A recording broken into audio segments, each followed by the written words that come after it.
And happy Friday, everybody. And this is Mother Banjo, one of your hosts. The other co-host, Anthony Ihrig, is on the road with the High 48s today. He might pop in, but I'm so excited to welcome to the back catalog listening party our special guest today, Rachael Kilgour. Hi, Ellen. Oh, that's We are so happy to have you here today, Rachael. Joining us, I hear from Baltimore, Maryland today. Yes, that is where I am. Awesome. And folks are joining the party today. Happy Friday from Alinda Bevan in New Haven, Connecticut. Joe joining us from South Minneapolis, having a Founders IPA. That's right. It is Friday. It's 4 p.m. Central, which in that catalog land means it's happy hour. So if you are enjoying a beverage or a snack, tell us what you are enjoying and where you are enjoying it. Connie joining us from Richfield, Minnesota. Chris says it's Friday beer o'clock and back catalog listening party time. And for me, it's wine o'clock because that's what I have going on. I have a nice box of red. It's a little chilly here in the Twin Cities. So moving over to red is what we're I'm doing. sticking with tea. Very smart because you have a concert tonight, right? Yeah, I gotta stay sober. Yeah, exactly. And we have Wiley joining us from Fairfax, Virginia, and Joni joining us, Alex from South Minneapolis, ready for music. Me too, Alex. Lynn joining us from Greenville, South Carolina, and Glenn joining us from New York City. So great to have you all joining us today. And again, I'm really excited for today's show. Another tea drinker, by the way, Rachael. I see that. Yes, thank Awesome. you. And so, for those of you out there who are not as familiar with Rachel's music, maybe Rachael, you could share a little bit about your origin story, where you grew up, how you fell into making music, and maybe where this record we're going to revisit today fits in. Sure. Yep. I am from Duluth, Minnesota. That is the place I was born and raised. Lived most of my life so far in. I got interested in music at a really early age. I was a product of the magnet school era of the 90s. So all the schools picked a topic and stuck to it, and mine happened to be music. So I was offered a pretty comprehensive music education at a young age that I don't think I would have had my parents had to sign me up for lessons. Anyway, interested in music early, studied music in college, and then actually dropped out mid-degree when I started songwriting. I had been pretty shy, had a hard time really expressing myself, and songwriting felt like it gave me a lot of clarity to be able to put my thoughts together, to use language to really let myself be seen and known. And it felt like life-changing the first time I did it. And I just promptly was like, well, I'm done with this school education. Anyway, that was that. And then, within the next year, I was engaged to be married and become a step parent as a 21-year-old. Life just unfolds as it will. But it did. Yeah, I wrote songs through that time. I wasn't really pursuing a career, was really committed to family and community, neighbors, and relationship. And this album that we're going to listen to came out of the dissolution of that marriage and just figuring out who the heck I was and which parts of my identity were ever mine and what I could hold on to. So fun times. Ready? Let's do it. I love it. Again, if you just joined us for Back Catalog Listening Party, this is the show where we invite different guest artists to revisit old records with us. And so Rachael Kilgour has picked out her album Rabbit in the Road. As she mentioned, it's kind of in the wake of a relationship ending, a marriage ending. And did this album come out in 2016 or 2017? I saw some conflicting. Yeah, it's probably my fault. I think it was I think 2017. I think it was January 2017 that we actually landed on, but it was around probably recorded in 2016 and yes, released in 2017. And then hopes to put it out before I ever did. That sounds like me. Well, we'll dig into that too. But I think folks, I think it was Alex said, yes, Ready for music. So we are going to get some music happening, and this album, Rabbit in the Road. And the first track you picked out to feature on today's show is Deep Bruises. Is there anything you want to say about the song before we take a listen?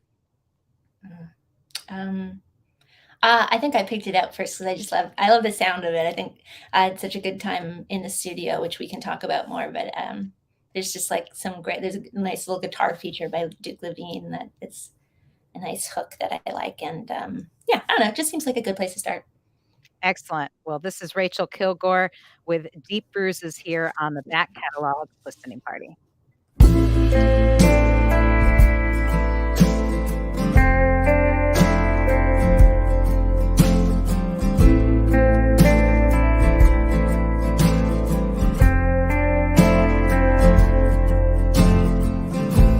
Erase the past and start anew.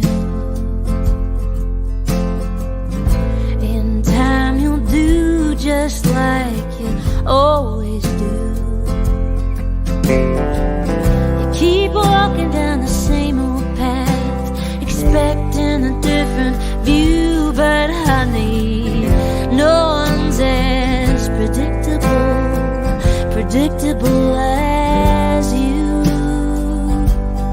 You go round and round, you keep falling on the same hard ground.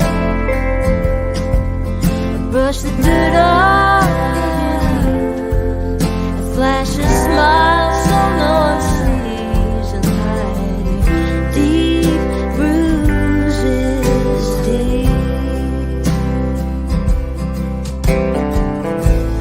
Somebody new will always come along, and just like me they'll learn to blame the siren song. So quick to profess your love, a moment's certainty, but honey, not everyone is as gullible as me. You go round and round, you keep falling on the same hard ground. Brush the dirt off your knees, don't stick around to watch me bleed, 'cause I see deep bruises deep. Happy couples drive a perfect home, but everything that's new must turn to old. And then what? And then what? And then you erase the past and start again. You keep fighting loneliness with man after woman after man. You say forever I can mean something like you have never said it before, but honey, nobody believes your broken record anymore. You go round and round, you keep falling on the same hard ground. Brush the dirt off your knees, someone call the doctor please, and lead 'em those deep bruises deep, and heal those deep bruises deep.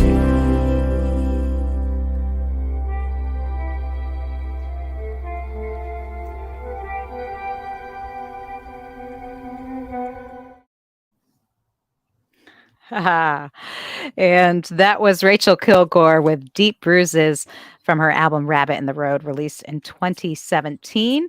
And yeah, when was the last time you heard the recorded version of that song? It's been a little bit. I did a little like I listened to the first few seconds of a few songs when you were asking which ones to do. So I was like, oh yeah, that's that one. Yeah, it's been a while since I've listened to the whole thing.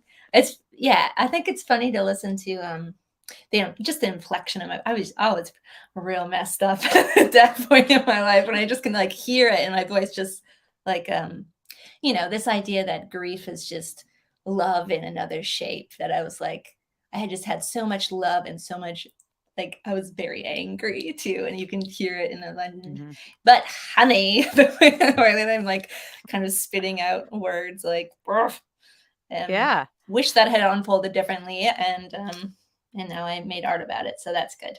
Yeah. Well, that's an interesting question. I mean, not that there's any sort of timeline to grief. It comes in waves all the time. But how much after the breakup did this album, like between that and recording these songs? Um, it must have been around almost 2 years, like a year and a half or two, Mhm. I think. Yeah, Yeah. it took So a, I it mean, took a second. Yeah, right. So you'd been writing these songs, but that just goes to show, I mean, these songs come from such a personal place that how is it that you're not going to feel them? And probably every time you you sing them, you feel them maybe in a different yeah, way. yeah, for sure. Yep. Yeah, Mhm. no, that's definitely true. I think I'm like listening back to the lyrics of this one, just like it's a common theme throughout the record, but there's this idea, like because I was so young and kind of unintegrated, or there, like I hadn't done a lot of self-work like most 21-year-olds haven't. I just like was in college, and then suddenly was like part of this family unit, and I was raised to be very committed and to like understand family and marriage as this thing. Like even though I couldn't conceive of time because I was so young, I just was like, okay, here we go, let's do it. I'm in. And I hadn't really had the time to kind of like fully develop myself, or think of commitment in a way that I do differently now than my parents did. Like I just was, I think now when I look back at it, I realize like, oh, we really came to the table with very different understandings of what our vows meant, or what like the permanence of family, or like how fluid love can be and how you're allowed to change. And I just was very black and white at this point in my life, and also realizing I had a lot of lack of control over the direction of how life was unfolding. Mhm. Yeah, yeah. Well, that emotion comes through. Alex says lots of feeling on that song, and that's something that I think is so unique about recordings in particular. I mean, songs, of course, can evolve and take shape in how you perform them and how you feel about them and think about them when you sing them can change over time. But recordings can only ever be a snapshot in time. Even if you spend a while working on the record, it still would be different if you recorded that track the next day versus Yeah, the day you for did it. sure. Yeah. So, how long did you take to record this album? Was this like a finite amount of time? This is a good question. Okay, so I did it in Boston.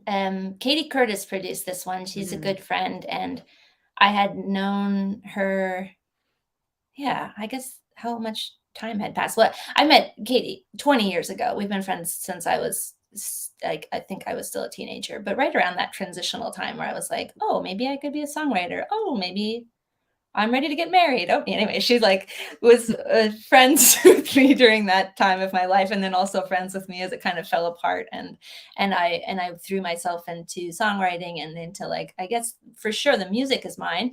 And she was very supportive of that and offered to produce the record. So I did it in Boston, and she had some of her favorite friends help put that together. And I think this was a long time ago. I feel like I was there. We maybe did like 3 days, and then maybe I came back for a second trip like a month later or something. Oh yeah, there we are. Cute. Let's see if I can get that a little bigger so folks can see that. There we go. So Katie Curtis right there on the left. And what else? Paul What was in that? Wright played Paul Wright played the cello on the next track we're gonna do. He's from Tall Heights, the band, and then Crit Harmon was the engineer that we worked with. He's on the right. He was real great too. And for those of you who are back catalog listening party regulars, Crit Harmon has produced some other projects that we featured on the show, including Meg Hutchinson's album. So you can look for that on the archives as well. But yeah, really talented producer for sure. And so Katie pulled together the crew that you worked with, and Yeah. and did you Yes. go in with like an idea of how you wanted the songs, or is that something you kind of handed over to Katie, or did you guys do some pre-production work? Yeah, we kind of that's just a good question. I feel like we like are friends enough that we were just kind of hanging out talking about the songs. She'd heard them a lot and we Mhm. talked about just like some favorite players or like okay, like the songwriting is the point and that's how it goes, but like what can the production add and who do I know who like little things that make a mark like in that song. I think it's nice that like that's a song I don't play it very often, but I like listening back to the recording and being like, oh, it is really nice having these like I don't know 3 notes that Duke Levine keeps playing over and over and over again, but I'm like, oh, I like that. Yeah. Those are great 3 notes. Nice work. Yeah, Duke. and also the vocals. I was noticing that on that track. Some Oh. really nice background vocals. Was that you and Katie singing? Who else was on that? I have a feeling that might be like lots of me. It might be layers and layers of Lots me. of Rachels. Yeah. Yeah, I was listening to it too. I know Katie sang on a couple songs, but I don't think that one. I think that was mostly just me singing on top of myself. Excellent. Well, it's so cool that Katie helped you kind of shepherd these songs on the recording because at a time when you said, as you said, you're like kind of like trying to figure out who you were, after your marriage and knowing that at least, you have these songs, but having someone who kind of believes in them is can be really helpful, especially when it's such a personal project to be like, are are these relatable? Are these are these songs that, or am I writing this for my own benefit only, or are these, for a bigger audience? And I think the first time I actually ever saw you play was you were guesting with Katie Curtis at the Cedar, like a long time ago. The first time I ever played, honestly. I hadn't done any songwriting. I was a violinist when I met Katie. And that's what, yeah, you were playing violin and singing, I think, with her. Does that sound right? Yeah, Yeah. which I haven't played the violin in such a long time now, but, yeah, when I met her, I was when I was in university, I was a violinist, and that was my instrument. I thought it always would be, but I put it away right quick when I started songwriting, and, yeah, I worked, Katie and I met she was married to the summer camp director, who every summer they would bring they had 2 very young children, and it was the first summer they were doing this, and, they had, like, a 2-year-old and a 1-year-old an almost 1-year-old, and Katie was on tour sometimes, and then her partner was directing an entire camp, so they obviously needed, like, a third hand, and I had just applied to, like my friend was working at the camp, and I just applied for a regular old job, and then, yeah, her partner interviewed me for the job and was like, "It sounds like you actually have a lot more experience with young children," which is true. I had done a lot of nannying,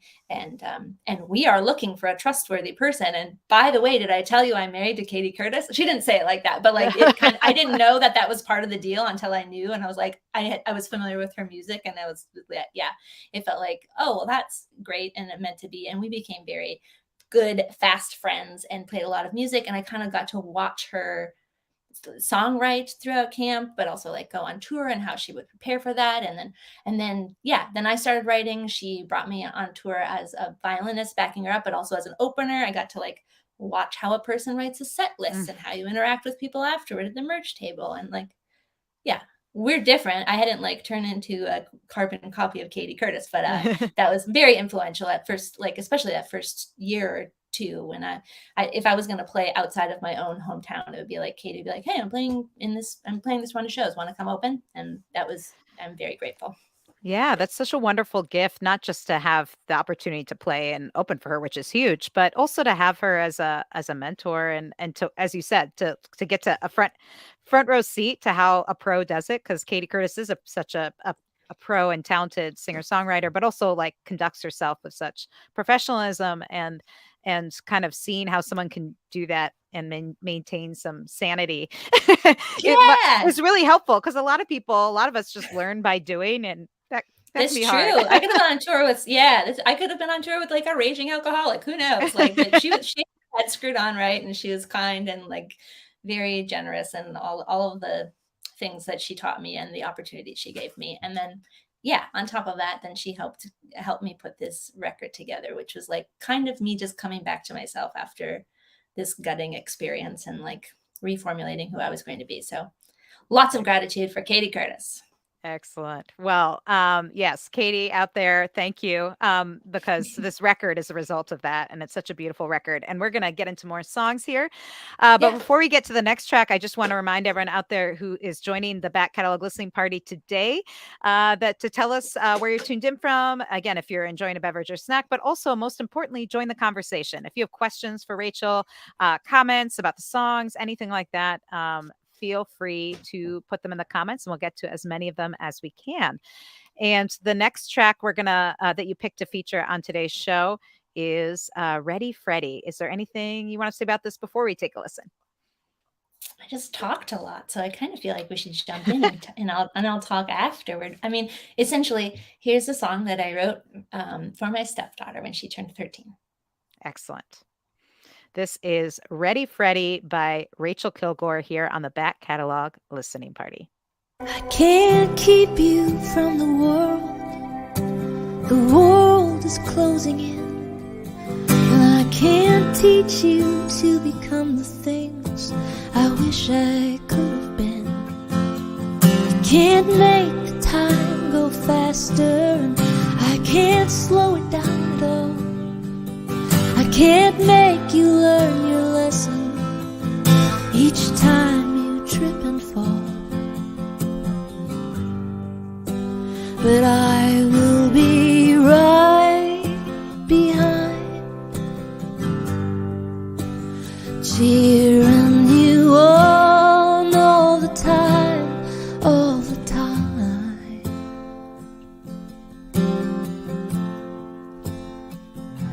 When you were small, I had the answers, and you believed without a doubt. Now you're never satisfied until you try it for yourself.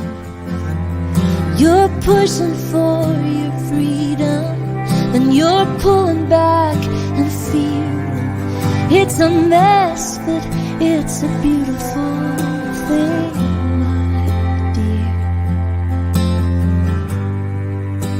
And I will be right behind, cheering you on all the time. 'Cause I know you can take it. I believe that you will make it on your own somehow. Maybe not right now, but I can see you're almost ready. Do you think you're ready, Freddy? Say it right out loud. You're gonna make me proud.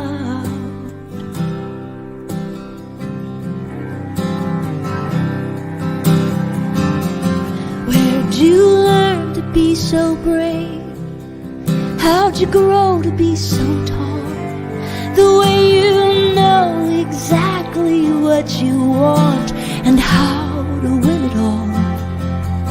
You're trying on your conscience, and you'll make a few mistakes, but all hurts can be forgiven if you look them in the face.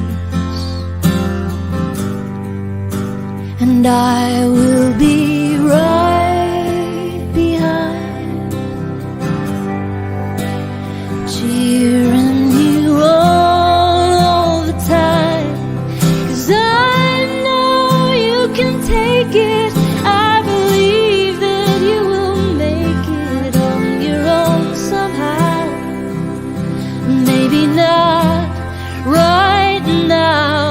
can see you're almost ready.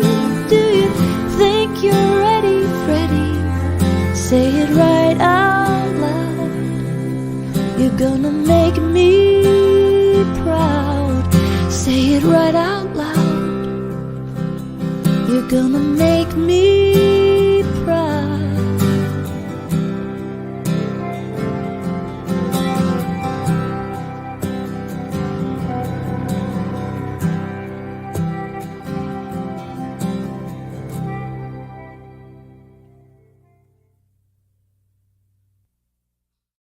That was Rachael Kilgour with Ready Freddie from her 2017 album Rabbit in the Road, which we are revisiting today with Rachael Kilgour joining us live from Baltimore. She's on tour right now, or Balmer, as some folks around those parts might call it. But Rachael hails from the Duluth area, and we're really excited to have her here. And I have to say, when that song is one of my favorites on the record, and like every time it makes me cry. And it's such a beautiful, relatable song about, anyone singing to a young person trying to come into their own and watching them being a cheerleader for them, which I just really love.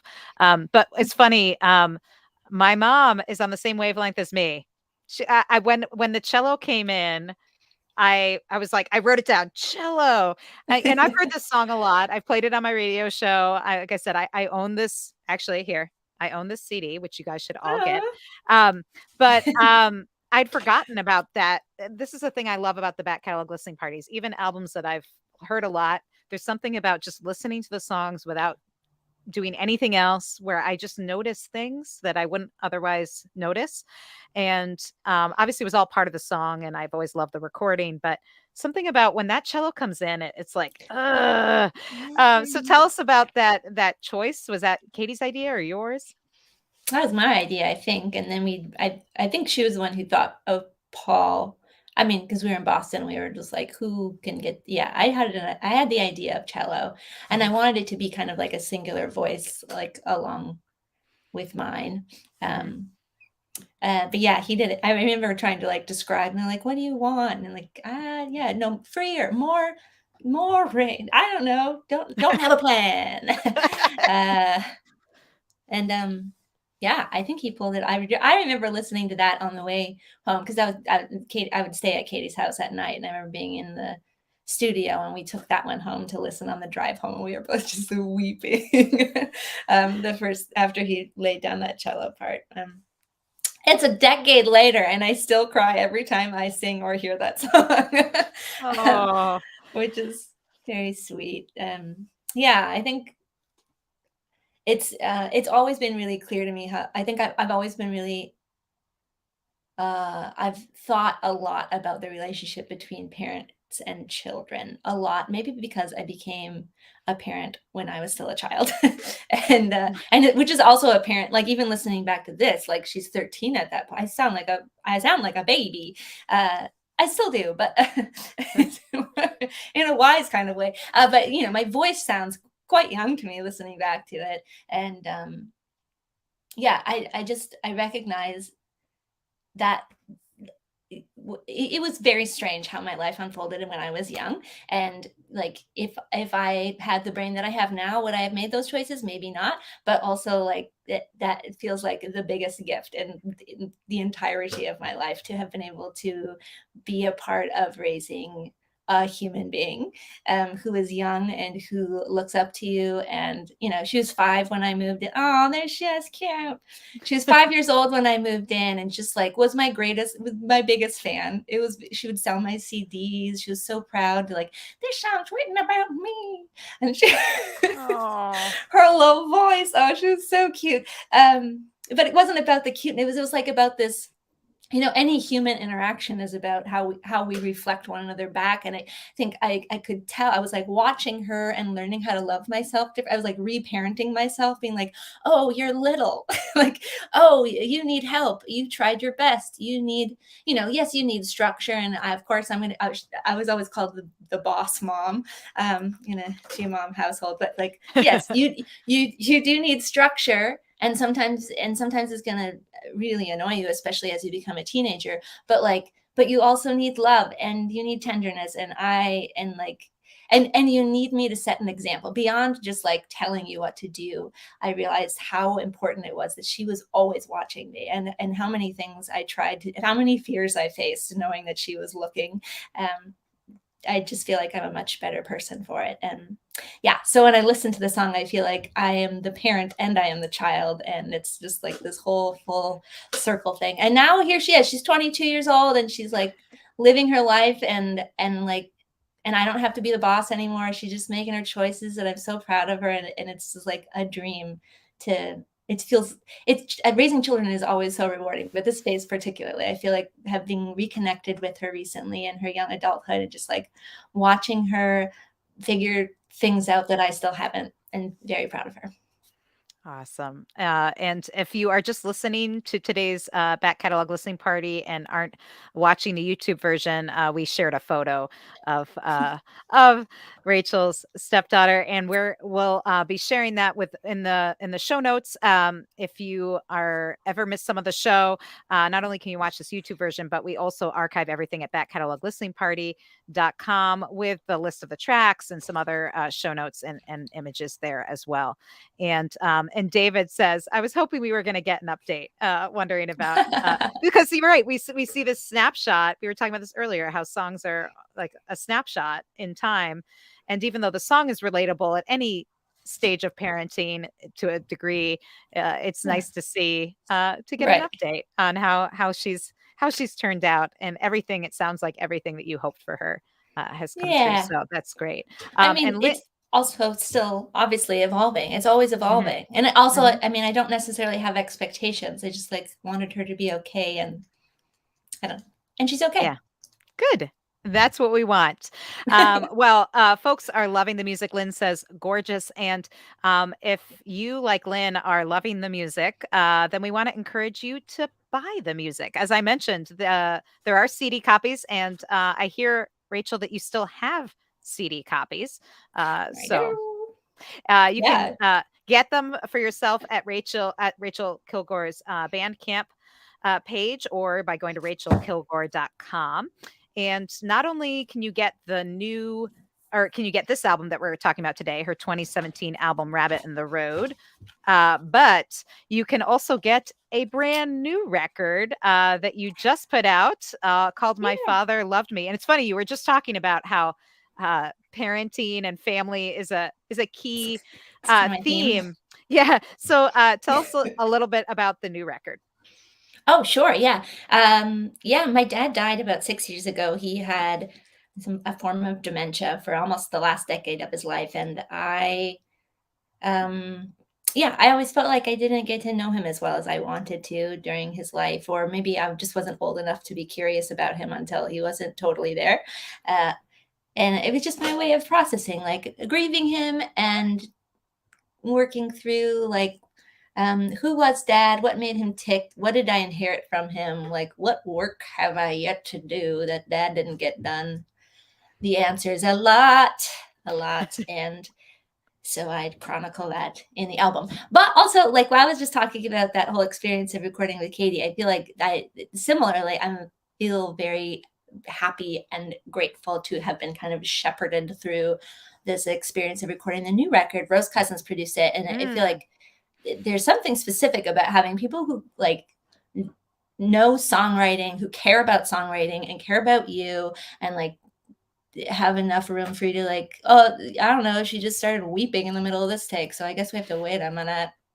We'll come back to this. That just, yeah, such a good experience Yeah, on both hands. Yeah. yeah, it's interesting you say that because there's a lot of producers who aren't necessarily songwriters. They might love songs and be great at bringing out different aspects of those songs, but both of those two projects, as you mentioned, were produced by people who are only as performers and songwriters. So, and Rose Cousins in particular, it's not surprising that she was a good fit for this project and that she was okay with weeping in the middle of a take, because I don't know how she is recording her songs, but I do know my experience of listening to her songs, a lot of weeping, a lot of crying, because very emotional songs.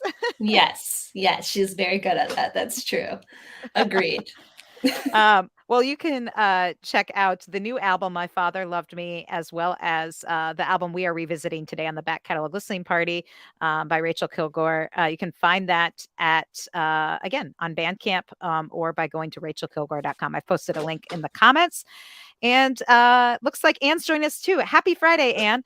And if you have just joined us, like Anne, again, this is the show where we invite different guest artists to revisit old records with us, and we listen to songs and talk about them. So join the conversation, throw in any comments or questions as we go, and we'll get to as many of them as we can. But I think it's time for more music.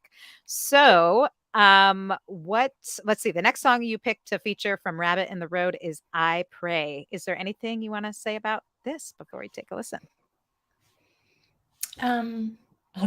I feel like you're setting me up to do like that thing you're not supposed to do on stage where you're like, this next song is about my, like you just like give like the one sentence script.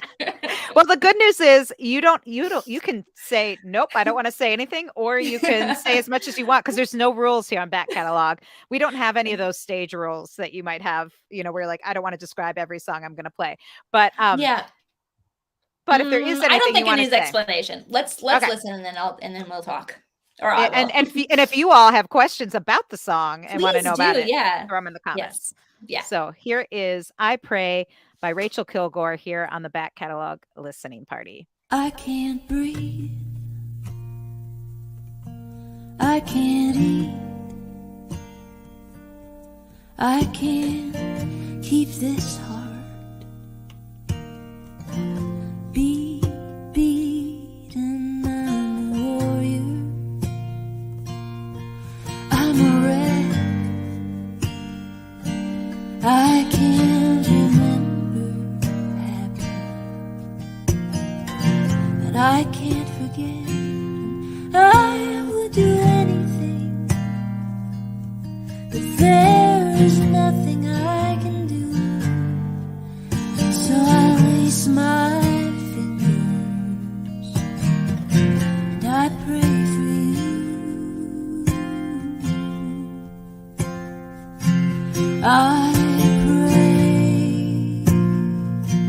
I pray to no one in particular, that they help you find your way. I pray that my love will keep you safe. Yes, at the start of every day. My hands are tied, my eyes are bleeding, my mind stays up all night, solving puzzles on the ceiling. Should I fight harder? Did I let you down? I can feel you slipping away. I can feel myself drowning. I would do anything, but there is nothing I can do. So I lace my fingers. I pray for you. I pray to no one in particular, that they help you find your way. I pray. I pray. I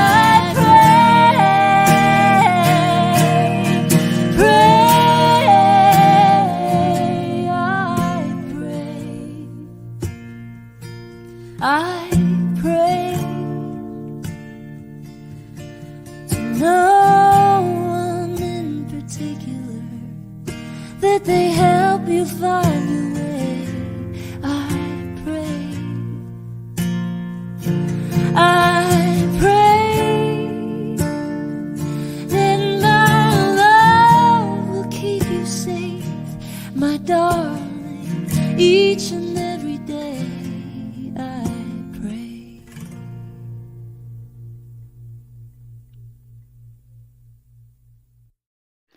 Rachael Kilgour with I Pray from her 2017 album Rabbit in the Road, which we are revisiting today with Rachael joining us live from Baltimore. And David says, I hope it's okay. I'm singing along. That is the beauty No. of the back catalog listening party is, you can belt out, you can cry, you can dance, you can do whatever you need to do to experience the music more fully. So David, I'm fully on board with you singing along. But the beauty is, you can feel free to do it as loudly as you want and you won't disturb anyone else. So but I can feel the vibes, David. So we're grateful for you being here.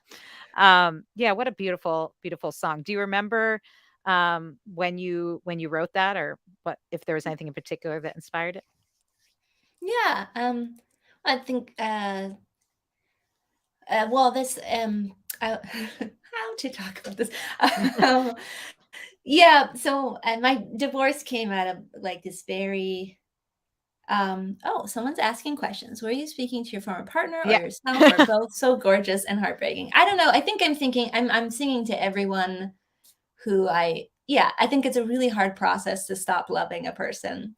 Um, and how to take care of yourself and wish them well at the same time. That's definitely that was a piece of it. And then also this that like my divorce happened right at this really this huge moment in my stepdaughter's life as she like entered adolescence as a 13 year she was 13 when we split up, and it felt like that's always like a weird time to parent. I don't know that people like set, you kind of like you anticipate the like baby years and how exciting that we're going to be, and then you maybe anticipate like eventually we'll be old and dying and they will care for us, but there's like this in between phase that's like this kind of beautiful uh long breakup with your kid that like it's like this total enmeshment at the start. It has to be, they're completely dependent on you, they need everything from you, they look up to you, they think you know everything, you're basically a dictionary, and then slowly they like trust you less, and they're like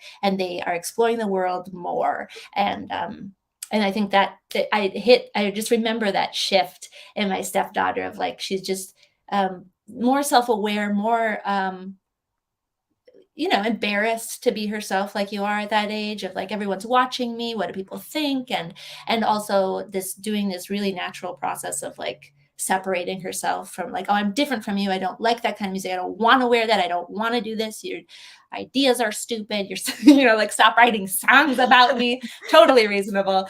uh, um, and then there was this big shift where I was like, not I wasn't living with her anymore, and I just felt so much love for her, and had really put a lot of pressure on myself, I guess, or I like it felt like I knew it was such a huge responsibility to be involved in parenting her, and I messed up like parents do throughout that time. I could have done better, especially had it maybe been older, all these things, but I it weighed heavily on me. Like I was constantly thinking about like, how should I respond to this? Should there be a consequence? Should it be an encouragement? Oh my God, did I just destroy her self-esteem for the rest of her life? It was like, I thought about it so much. And then all of a sudden I was still thinking about it, but she was like a distance away from me. Like we just weren't in the same room very often. And I wasn't like hearing the day-to-day struggles of being a teenager. And I missed it. And I was worried about her. I mean, I knew she would be okay, but also like not seeing it firsthand, I just was really painful. And it was just my way of sending love and like protection out to her through song. I love that. And that's one thing I really love about this whole record, which is really one of my favorites. It is because I think so often we think of breakups as just being the romantic breakup, and for that, like in many cases, for a lot of us, it's a much, not that that's not enough of a loss, but there's a lot of other layers to it, right? Or ripples, right? And in this case, kids. But sometimes it's other friends, community members, Dogs. a loss of home. Yeah, exactly. Pets, all these layers of things that you sometimes don't realize till they're gone. And obviously with a child, you would notice right away. But I mean, I love it. I love that this album though touches on all of these sort of because it does like a deep dive into all of these different emotions you were experiencing.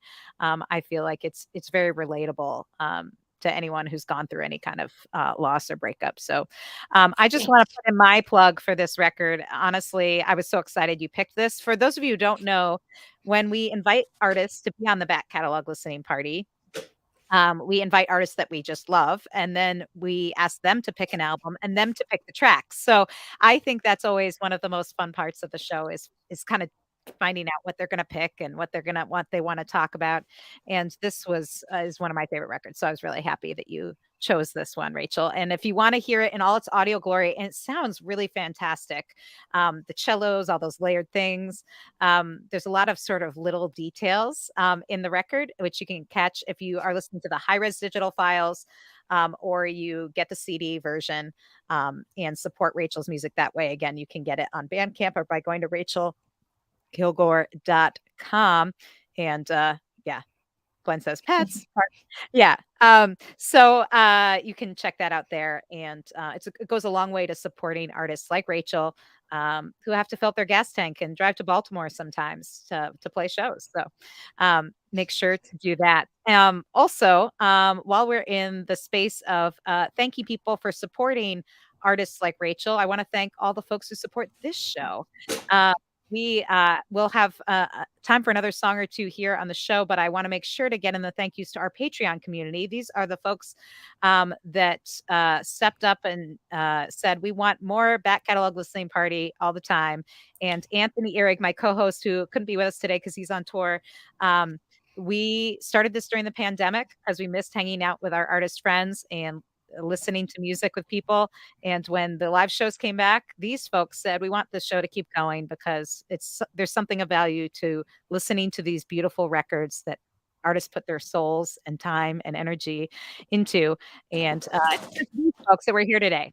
Penny, Ann, Alinda, Bevan, Connie, Vaughn, Alan, Chris, Alex, Becky, Galen, Peggy, Joe, Jim, Beverly, John, Fred, Tim, Sarah, David, Jocelyn, Matt, Steve, Mark, Homestead, Pick and Parlor, Severn, Lynn, Mary, Many Tracks, Nikki, Joni, David, Sarah, CJ, Wiley, Stephanie, and maybe you. If you would like to join our Patreon community, and we have a special Thanksgiving show and after party coming up, and some other holiday things coming up where you can chat with the guests one-on-one on Zoom and all kinds of cool stuff. You also get a sneak peek at all of our future guests and what old records they're going to talk about. So you can check that out. But mainly, thank you for being here today and joining the conversation, because this is what it's all about. Listening to music, talking about it, diving into our emotions and feelings. And we're so grateful that you are here with us today. And let's see. Rachel, I guess it depends how much we want to talk about these songs. We might have time for one or two. What do you think? I feel like my songs are long and we might only have time for one. So we will do one more. And this is the title track of the record. Is there anything you want to say about Rabbit in the Road? Sure. Yeah, maybe I can intro this one a little. Yeah, I think with this project as a whole, like the first things that came out of me were kind of angry, and I tried really hard to speak in I statements. Like when I listen back, I realize that I'm like, I am sad, I am mad, I expected something different, and I'm like not going to be accusatory, but just like letting you know this is how I feel. And it was really uncomfortable for me. I come from a people that do not express their anger. Both they are women. They are Northern Minnesotan. They are Catholic. Mm-hmm. So lots of influences there that made me feel like, I also having this huge shift in like not allegiances, but I was really committed to a marriage to a person, and a part of that is like seeing the best in the person over and over again, and also like protecting their vulnerabilities that they share with you, defending them. It's like always trying to make sense of the weird choices that they make. That's what it's like to be married. And then suddenly I was no longer chosen. That wasn't my job. And so I had to decide if I was going to like publicly say how I felt. And I knew it would be hard for the other person to witness that, but I also felt like it was absolutely necessary for me to, like, I didn't know how to survive if I was like, it's either going to eat me from the inside, or I need to write these songs and play them and be related to be able to like sing the songs and have people come up to me afterward and be like, oh, I felt that way too. Like, this is just what it's like to be a human, just so that I didn't feel alone in my messy head. And so I allowed myself to, and it was very hard. And I feel like I was shamed for it a little bit. I remember I got like a very local album review. Like I was so proud of it. It was hard and scary, and I was so proud of putting this record out, and I knew it was the right thing to do by this time. But then I put it out, and I had a local album review that was like, come on, Rachel, do better. Like, be the kinder person. Take the high road. And I'm like, ew.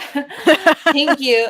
My mother's voice is already telling me that inside of my brain. I didn't need someone externally to write about it in a paper, but I think I did. I think I did take the high road. I mean, when I look back at it, I feel like this album is just like so full of love and of me learning to love myself and to demand that I am treated well and considered, and I feel very proud of myself for doing that. And then and part of the reason that I think I ended up feeling well was this last song. Anyway, this is how it's like to be at a Rachael Kilgour show. It's like all let me wax on about my life philosophies, and then we'll get to one song per hour. But this last song, I felt like it was the last thing that I wrote. I finished it in the studio, and it felt like I needed to come to some kind of place of forgiveness, and I was just like killing myself over it. Like, what does forgiveness mean? Again, Catholic upbringing, it's like very like you're supposed to rush to the forgiveness because that's what Christ would do.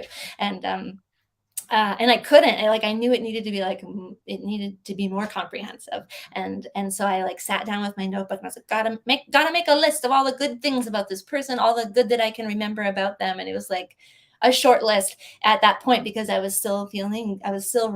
And one of the stories that I remembered was this story of compassion of my ex having pulled over on the side of a road when she saw a rabbit that had been hit and was slowly dying, and watching her take care of that rabbit. And so this song was born out of it. It was like that. I thought of that and I put it on my list, and I was like, well, don't write that into a song. Christ, nobody needs to hear about that. I avoided it. And then it turned out to be like the clincher of the whole album of like, of course I need to write about it. It's about empathy. It's about feeling run over. It's about like, it's both things, the duality of like caring for someone and not at all, and all of the things. Anyway, here we are, Rabbit in the Road. What is forgiveness? Onwards. This is Rachael Kilgour with Rabbit in the Road here on the Back Catalog Listening Party. You're scared of getting stuck, scared to be alone. You're scared of your own history, and now you're scared of all my songs. But there's a beating in your chest, just like the one in mine. And I remember you smiling, I remember all the time. Oh, we'll still grow, not side by side, but on our own. I cannot say I trust you, and I don't wanna be your friend, but I think I see your goodness again. Your love is unsurpassed. It burns bright and it burns fast. It's not the kind of love you can count on, but it's stunning while it lasts. You're driven by the impulse, it never lets you rest. And I know you didn't mean to hurt me, you just did what you do best. Oh,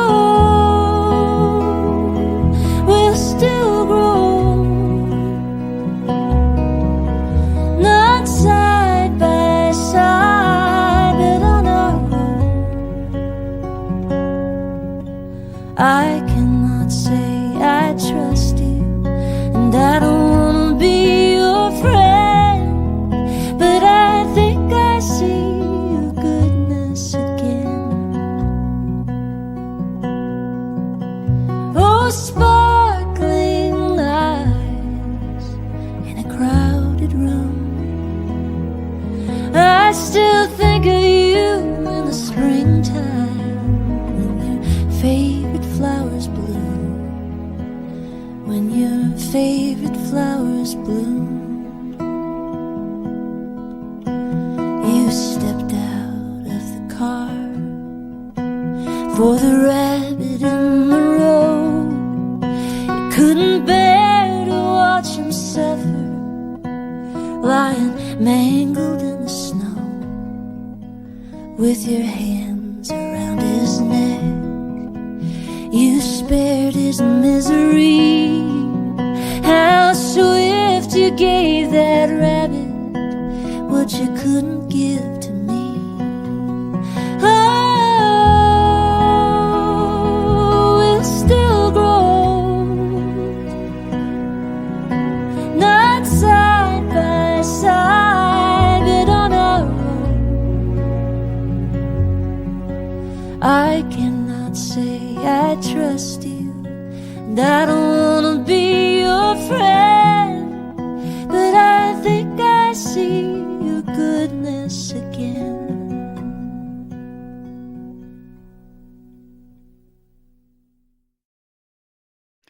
Rachael Kilgour with Rabbit in the Road from her 2017 album of the same name. And that song gets me every time. And yeah, lots of comments about it. Love the song. And Connie says, a lovely show. Thanks. And thank you so much for sharing these very personal songs with us today, Rachael, and talking about them. I can only imagine what it must be like to not just because of course you sing these songs in your shows, but to actually like go back to that time again by listening to the recordings and revisiting them. So we Yeah. appreciate you sharing that with us. And Chris says, Rachael, your songs are just beautiful. Have a great show tonight. Thanks for a great show as always. And that's right. Rachael is on tour right now. And if you want to check her out right now, she's in Baltimore tonight. I think a house concert happening. Yeah, it's But sold out, which is great. But so you can't great. come. Sorry. But she is on tour. You can check out her tour schedule and also check out her music and also t-shirts at rachaelkilgour.com. You can pick up this album we've been revisiting today, A Rabbit in the Road, as well as her new record that's out now, My Father Loved Me. And if you like Rabbit in the Road, you will probably like My Father Loved Me. Again, a different set of sad songs in a totally different vein. I'm working on the next one. Just get ready. So rachaelkilgour.com is how you can do that. And again, a lot of folks really loving the show. Thank you, Rachael. Want to wish everyone a happy Thanksgiving. Thank you, Wiley and Joni. Thank you so much. Beautiful album. I want to thank you, Rachael, again for sharing your hour with us, especially when you could be doing other things to get ready for your show. I'm so happy to be here. Yeah, thanks for asking me. I think that it was really nice to dig back in and listen to my little baby self. Yeah. We enjoyed the songs. Also, I want to thank all of you out there for listening, joining the conversation. What really makes this special is obviously we could all listen to Rachel's music and enjoy it on our own, but listening to it in real time with all of you and sharing in it together, I think is really what makes this show and this hour my favorite of every week. So if you liked it, as you clearly do from the comments, make sure to give it the thumbs up on YouTube, direct more bots to Rachael Kilgour.